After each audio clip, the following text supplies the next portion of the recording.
Allez, c'est bon à savoir. Et si les sardines, les harengs ou les anchois venaient remplacer la viande rouge dans notre alimentation? Parce que il y a un petit souci avec la viande rouge. Il faut en manger, mais pas trop. Nous sommes avec Jean-Michel Cohen, qui est nutritionniste bien connu. Bonjour Jean-Michel Cohen.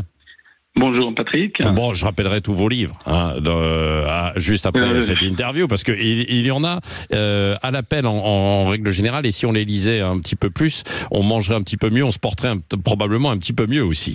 Alors pourquoi est-ce qu'il faut réduire éventuellement sa consommation de viande rouge ? Alors, il faut la réduire parce que la viande, finalement, c'est un produit assez pauvre quand on fait l'examen. Ouais. C'est un produit qui amène deux choses, essentiellement des protéines et ce qu'on appelle le fer héminique, du fer, qui est un fer extrêmement bien absorbé par l'organisme. Pour le reste, les minéraux, les oligo-éléments, c'est assez pauvre. Donc, c'est essentiellement des protéines et un peu de fer, et surtout aussi des graisses, qui sont des graisses saturées, c'est-à-dire que ce sont des graisses qui ont la propriété de boucher plus les artères que les autres graisses. À l'inverse, quand vous prenez des poissons comme les poissons gras, comme ceux que vous venez de citer, les sardines, les anchois et les maquereaux, non seulement vous avez une valeur calorique qui est inférieure, voire identique, voire inférieure, mais en plus vous avez un produit qui amène de temps en temps des graisses qui sont de très bonne qualité.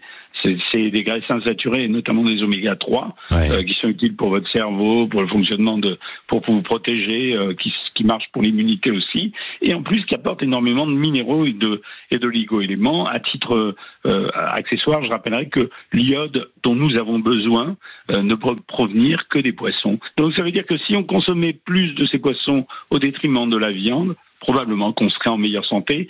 Voilà, c'est comme ça qu'on peut comprendre ce qui a été écrit. Oui, c'est ça. Alors, on appelle ça des poissons de fourrage. Ces poissons qu'on cite là, les sardines, anchois ou harengs, c'est ça.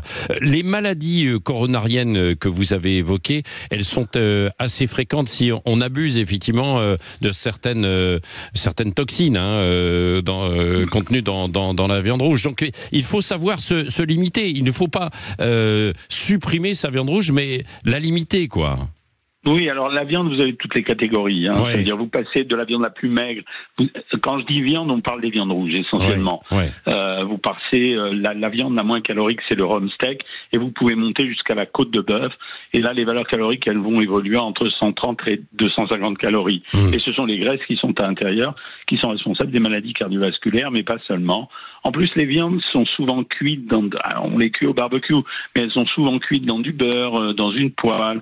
Et c'est pour ça qu'on a tenté de limiter ça. Alors, les Américains sont foudrages parce qu'ils disent que si nous, on supprime la viande pour des risques de maladies cardiovasculaires, mais aussi de maladies du tube digestif, c'est-à-dire des cancers du côlon, ils disent, écoutez, nous, on en mange plein, plus que vous. Notre consommation moyenne en France, elle est dans l'ordre des 500 grammes par semaine. On est à 56 grammes à peu près par jour et par habitant. Ils disent, et nous, on a plus de cancer du côlon que vous.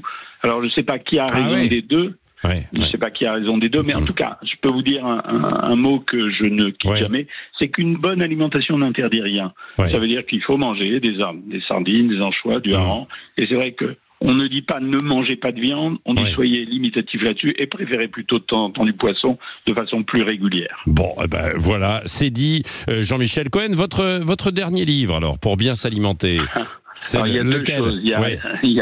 Il y a le livre que j'ai écrit avec Valérie Expert, qui s'appelle... Mais oui.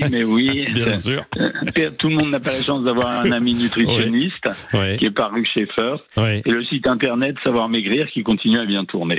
Voilà, absolument. Merci beaucoup, Jean-Michel Cohen, d'avoir été avec nous. Bonne matinée aussi à vous, évidemment. Donc oui, il faut savoir manger équilibré, ce que vous diront les bons poissonniers comme les bons bouchers, évidemment, pas de jaloux.